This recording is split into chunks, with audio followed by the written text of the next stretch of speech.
Qu'est-ce que tu sais faire? C'est à toi que je pose la question. Qu'est-ce que tu sais faire? Sœur, qu'est-ce que tu sais faire? Mon frère, qu'est-ce que tu sais faire? Alors fais-le. Tu sais faire quelque chose? Tu sais quand même faire quelque chose. Je ne parle pas de ce que tu allais apprendre, de ce que tu allais apprendre à l'école. Je ne parle pas de ce que tu as appris sur les réseaux sociaux. Je ne parle pas de ce que tu as entendu des gens, de ce que tu es en train d'envier.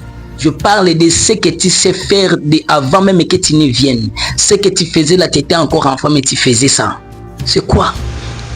Alors, ce que tu sais faire, c'est ça la clé de ta bénédiction. C'est ce qui va t'introduire là où tu es en train de viser.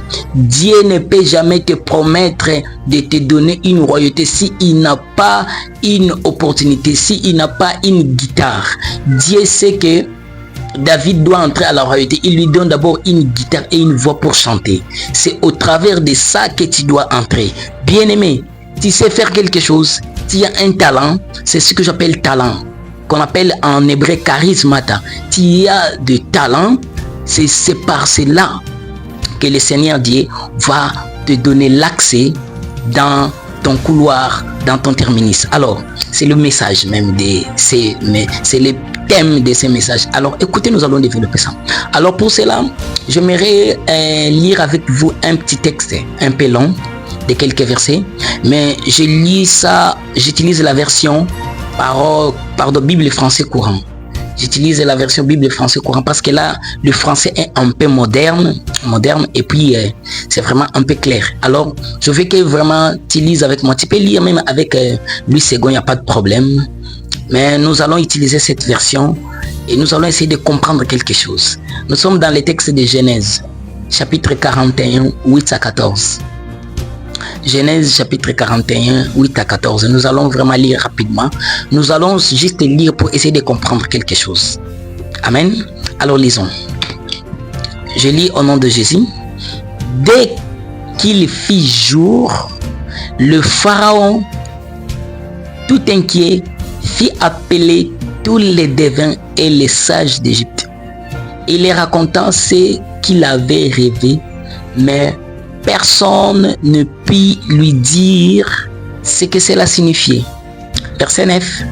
Alors le chef des échansons déclara: Majesté, je vais rappeler mes fautes passées. Il y a quoi encore? Alors écoutez au verset 10. Un jour, tu t'étais mis en colère contre le chef des boulangers et contre moi, et tu nous avais enfermés dans la prison du chef de la garde royale. Verset 11. Et nous avons fait tous les deux un rêve la même nuit, chaque rêve ayant son propre sens. Ici, certainement, Pharaon était en train d'écouter. Et au verset 12, écoutez ce que les chansons disent. Dans la prison se trouvait avec nous un jeune esclave hébreu. Un jeune esclave hébreu. Oh! Qui était au service du chef de la garde. Nous lui avons raconté nos rêves et il nous en a donné le sens en expliquant à chacun son propre rêve. Eh bien, verset 13, eh bien, les choses se sont passées exactement comme il nous l'avait prédit. On m'a rétabli dans mes fonctions et le chef des boulangers a été pendu. Oh, le dernier verset. Le pharaon, le verset 14. Le pharaon donna l'ordre. J'ai dit bien donna l'ordre d'aller faire quoi?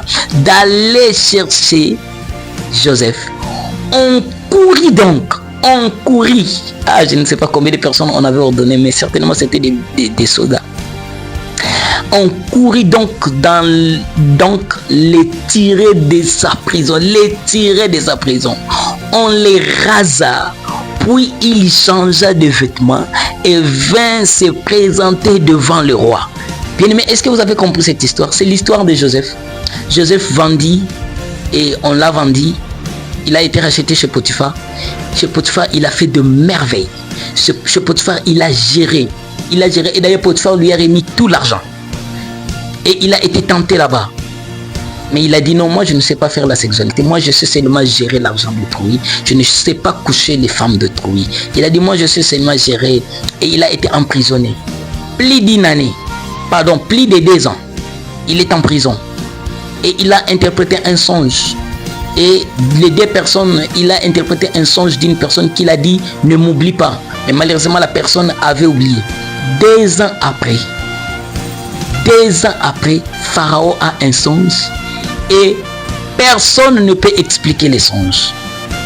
Bien-aimé, Dieu, quand il sait qu'il t'a promis quelque chose, il va chercher une opportunité où personne ne va réagir, où personne ne va donner solution si ce n'est toi.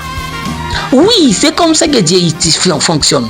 Il va faire quelque chose et personne ne sera capable de deviner ou de dire ce qu'il faut si ce n'est toi. C'est ce qui arrive ici. Personne n'a donné les rêves. Et c'est là où les chansons se souviennent. Les chansons, toi, on t'avait dit les mêmes jours. On t'a rétabli 3 jours. On t'a rétabli. Joseph t'avait dit d'aller dire à Pharaon qu'il était innocent. Il ne l'a pas dit. Non, bien aimé, c'est Dieu qui avait fait que les chansons oublient. Parce qu'il y avait encore des choses que Joseph devrait travailler dans la prison avant qu'il ne soit prêt. Bien aimé, tant que tu n'es pas prêt pour le mariage, même si tu pries pour le mariage ne viendra pas. Dieu nous attend que nous soyons prêts. Si Dieu t'a préparé que tu seras un grand chanteur, pourquoi tu ne travailles pas? Pourquoi tu ne travailles pas ta voix? Dieu t'a dit que tu seras esthéticienne, tu seras dans l'esthétique, dans la coiffure. Mais pourquoi tu es jusque là, tu ne sais que tresser les arabes, tu sais que tresser les écailles? Pourquoi tu ne sais pas faire d'autres modèles? Bien-aimé, tant que frère, tu seras toujours là, tu ne grandis pas, tu vas rester en prison. Joseph, quand Dieu a compris que Joseph était prêt, mature, disposé maintenant d'accomplir ou d'intégrer là où Dieu l'a préparé, il a maintenant préparé une porte d'entrée. Il vient donner un songe. Bien-aimé, pourquoi Pharaon a appelé les devins et les sages? On les a appelés les devins et les sages parce qu'ils expliquaient déjà des songes. Oui, ils avaient déjà l'habitude d'expliquer des songes et des énigmes et de donner solutions. Mais ce jour-là, Dieu a donné une équation à plusieurs inconnus. Mon Dieu, bien-aimé, Dieu peut envoyer une équation à un inconnu, à quelqu'un d'autre va résoudre. Mais lorsque Dieu dit non, ça, il faut seulement celui ou celle que j'ai envoyé. Il a envoyé une équation à plusieurs inconnus. Il a envoyé des vaches grasses et des vaches maigres qui sortent de l'eau, qui broutent. Et Pharaon dit, je suis étonné de voir les grasses maigres quand ils mangent les vaches grasses. Ils ne changent pas. Oh! Et les épis gras et les épis séchés. Vous voyez? Donc même quand les sages ont entendu les songes, ils ont dit non, ça c'est pas notre niveau. Bien aimé, c'est possible que Dieu puisse t'amener là où tu seras le seul capable. Oui.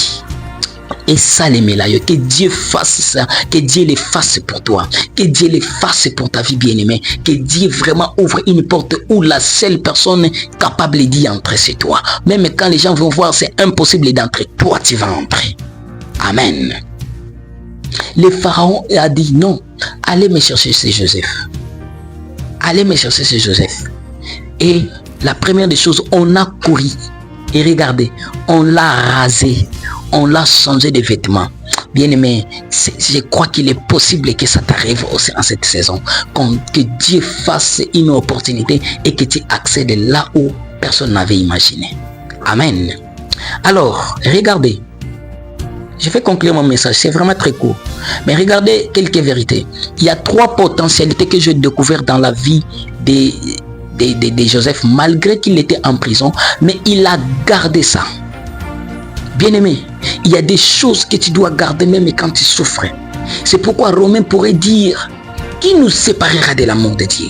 Bien-aimé, il ne faut pas te séparer de Dieu à cause des souffrances. Que les problèmes, que les souffrances ne te fassent pas éloigner de Dieu. Reste attaché à Dieu. Regardez, les 3 choses que j'ai retenues est très importante pour ta vie. La première des choses que Joseph est resté avec Dieu même dans la prison. Il était avec Dieu chez son père, il était avec Dieu chez Pharaon, il est avec Dieu même en prison. Il était resté fidèle à Dieu. Bien aimé, que rien n'était loin de Dieu. La présence de Dieu même dans la fosse au lion est capable d'arrêter les bouches des lions. La présence de Dieu même dans la fournaise ardente, elle est capable, bien aimé, d'enlever les propriétés brûlantes au feu. Les feux a brûlé les uns et n'a pas brûlé Shadrach, Meshach et Abednego parce qu'il y avait une présence qui est plus que le feu.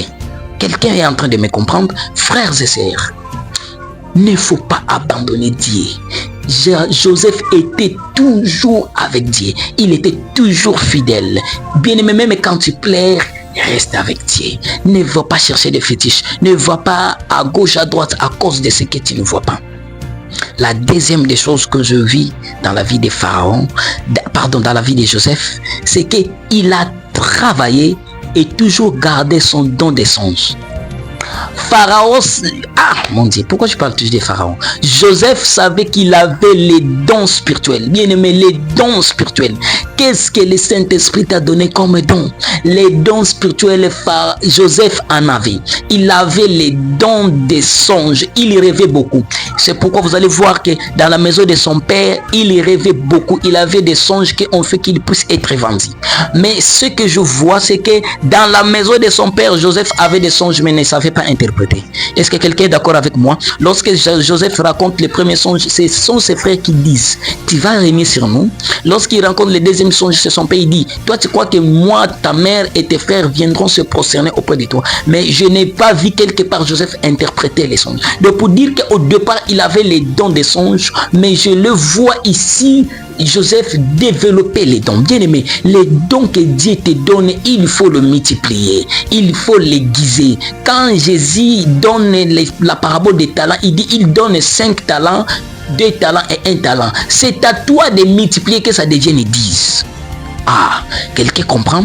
Ici, quand Dieu te donne les dons, il faut prier pour que les dons grandissent. Tu as les dons des songes. Pourquoi tu ne peux pas prier pour que Dieu te donne les dons d'interpréter les songes? Tu as les dons de prophétie, tu as les dons d'enseigner, tu as les dons de faire des miracles. Pourquoi tu ne pries pas que ça grandisse? Les enfants de Dieu, on est trop fainéants. On te dit ce que j'ai réussi, ça me suffit. Amen. Il faut bien aimer dans le Seigneur, chercher à ce que les dons grandissent. Je vois ici Joseph, son don grandit. Dans la prison, il développe, il dit non, je ne peux pas seulement m'arrêter à avoir des songes. Je dois maintenant aller jusqu'à les interpréter. Ici, il interprète des songes et ça marche. Et maintenant, ici, regardez, il est devant. Cela veut dire, j'ai compris que Joseph a tellement pratiqué ça parce que quand il se présente devant Pharaon, il n'a pas dit, oh, je parle d'abord en langue. Il n'a pas dit, non, attendez, je vais d'abord prier. Il n'a pas dit, non, attendez d'abord, je vais encore aller chercher. Non, il a, dès que Pharaon lui raconte le songe, il interprète simultanément. Bien aimé, lorsque tu as dit, tu vas faire des choses simultanément. Tu ne vas pas attendre ça. C'est la présence du Père. Amen. Et la troisième des choses que je vis, c'est que Joseph a gardé les dons de la gestion de biens publics. Joseph avait les dons de gérer les choses d'autrui. La Bible dit, Potiphar a témoigné que depuis que Joseph était rentré, tous ses biens ont multiplié. Tous les biens de Potiphar ont multiplié. Et il a dit, ah non, il a tout abandonné sauf le manger. Il a tout abandonné auprès de Joseph. C'est Joseph qui payait. C'est Joseph qui achetait des marchandises. C'est Joseph qui gérait tous les domestiques. Je finis par comprendre que Potiphar, les biens de Potiphar étaient toujours là, mais il ne savait pas les multiplier, il ne savait pas gérer. Mais je vois ici Joseph avec la grâce de gérer. Quelque chose était petit, mais il les multiplie. Il y a des femmes qui ont ces dons. Quand tu lui donnes 10 000 francs, après 1 mois, après 2 mois, il peut venir te donner 100 000 francs. Bien aimé, quand il y a ces dons-là, il faut les garder. Quand il y a cette grâce-là, il faut la garder et la conserver. Quelqu'un est en train de me comprendre. Qu'est-ce que tu as? Qu'est-ce que tu as réussi? Manifeste-les. Joseph n'a pas changé de comportement, non parce que je vais en prison, je vais commencer à voler. Non, parce que je suis vendu. Il n'a pas volé, il est resté fidèle. Dans la prison également, on lui a donné la gestion de tous les prisonniers. Et c'est lui qui gérait. Ah, quelle grâce, quel don. Il est resté, il a travaillé ses dons dans la prison. Malgré, bien aimé, il y a des souffrances qui sont une école. Dieu te fait passer dans cette école de souffrance pour que tu puisses travailler et comprendre et aiguiser encore les dons. C'est ce qui est arrivé à Joseph. Joseph a travaillé dans la prison. Il a géré les biens des prisonniers. Il a géré les biens des Potiphar d'abord. Il a géré les biens des prisonniers. Et Dieu a trouvé que non, Joseph était capable maintenant de gérer les biens de toute une nation. Bien aimé, la Bible dit, si vous êtes fidèle à des petites choses, Dieu vous confiera des grandes. Bien aimé, tu pries pour gérer des grandes choses. Dieu va te tester avec des petites. Tu pries pour gérer des grandes nations. Tu pries pour gérer une église. Tu pries pour gérer une maison. Dieu va d'abord te donner les petites personnes à gérer. Vous comprenez? Il faut, quand Dieu vous donne des petites choses, Dieu nous donne, il faut apprendre à les gérer. Amen. Alors, je termine en disant ceci. Dieu ne te bénira qu'au travers de ce que tu maîtrises et ce que tu sais bien faire. Dieu ne te bénira jamais sur ce que tu ne sais pas faire. Dieu ne te bénira pas sur ce que l'autre fait. Dieu te bénira sur ce que tu sais faire et ce que tu maîtrises. Vous comprenez? Alors écoute cette vérité.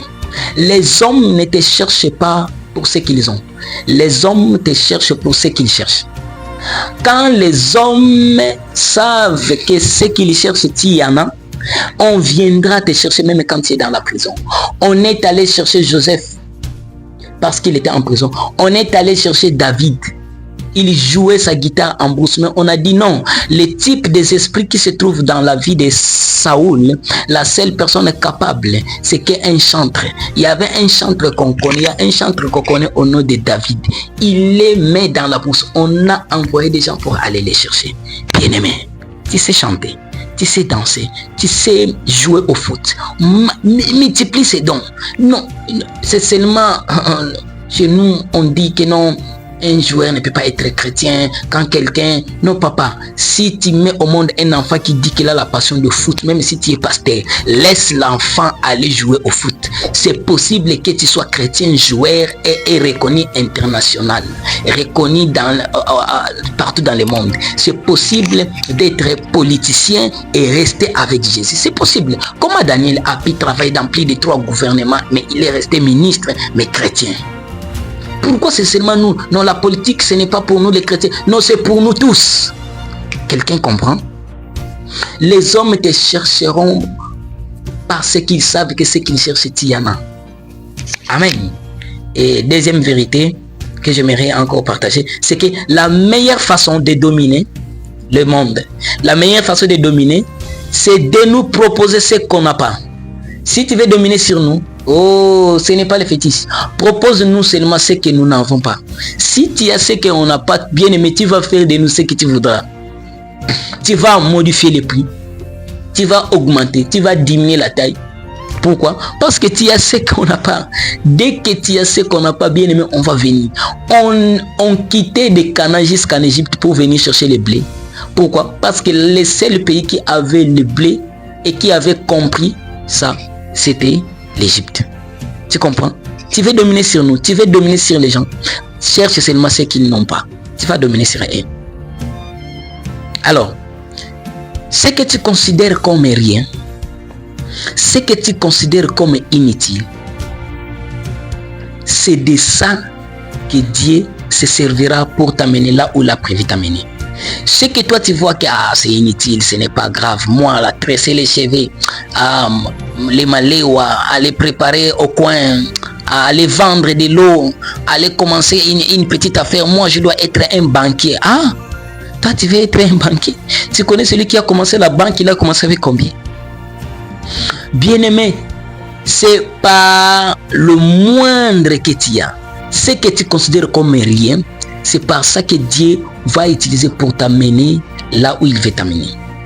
Et enfin, c'est toujours par la petite chose que Dieu se servira pour t'introduire à la royauté. Par la petite chose que tu as. Qu'est-ce que tu as? Les songes. Est-ce que nous, on croyait que non, quelqu'un peut interpréter les songes et puis accède à la royauté? Non, on ne croyait pas. Mais bien aimé, c'est seulement les songes. Il avait beaucoup de capacités. Mais Pharaon ne l'a pas appelé parce qu'il a bien géré les biens de Potiphar. Pharaon n'a pas cherché Joseph parce qu'il a bien géré les biens de Potiphar. Non, Pharaon a appelé Joseph à cause. Bien aimé, on savait qu'on devait l'utiliser pour les talents de l'administration qu'il savait. Mais il fallait qu'il y ait un moyen, une moindre chose. Bien aimé, qu'est-ce que tu as? Qu'est-ce que tu as? Cathy, c'est ce que le prophète Élisée est en train de demander à une femme veuve. Qui vient dire, prophète, je dois payer la dette, mon mari il a dit, qu'est-ce que tu as? Lui, elle savait que non, il n'avait qu'une seule bouteille. Non, bien aimé, la puissance de Dieu commence toujours par le moindre. Comment Dieu va s'appeler puissant, tout puissant, s'il ne peut pas utiliser 5 pains et 2 poissons pour nourrir plus de 20 000 personnes? Dieu, pour montrer sa puissance, il se sert des moindres pour qu'il soit élevé. Il se sert des petites choses pour les rendre grands. Vous comprenez? Qu'est-ce que tu as? Ne néglige plus ce que tu as. Ne dis plus que tu es inutile. Je ne me parle pas que tu n'as pas étudié. Même quand tu n'as pas étudié, il y a moyen d'apprendre. Il y a moyen de multiplier les petits dons que tu as, d'aller dans une formation. C'est possible, bien. Qu'est-ce que tu as? Qu'est-ce que tu sais faire? Fais-le. Jésus a multiplié les pains. Il s'est servi seulement de 5 pains et de 2 poissons. Amen. Joseph, un songe, lui a amené à la royauté. Alors, que Dieu t'aide à appliquer ce que tu sais faire, à aiguiser les dons, à les multiplier, à les fructifier.